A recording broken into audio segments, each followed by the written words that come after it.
দেখো, প্রপোজ করায় না তো আমার এক্সপিরিয়েন্স আছে, আর না বলতে পারি কবিদের মতো শের বা শায়েরি, কিন্তু এটুক বলতে পারি যে সারা জীবন আগলায় রাখতে পারবো, আর এফোর্টসে কোনো কমতি থাকবে না, আই সোয়ার।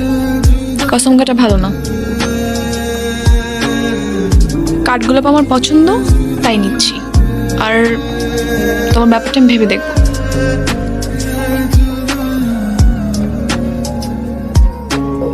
আমাকে মাফ করে দিও রুহি, আমি না বুঝেই তোমাকে অনেক কথা বলে ফেলছি। তুমি আমাকে একটাবার বলতা, এতদিনেও কি তুমি আমাকে এতটুকু চিনতে পারলা না? একটাবার বললে কি আমি তোমাকে ছেড়ে চলে যেতাম?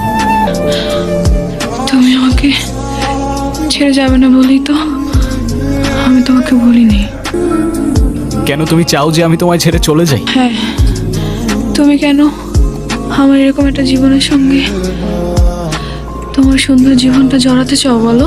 তুমি ছাড়া আবার কিসের জীবন?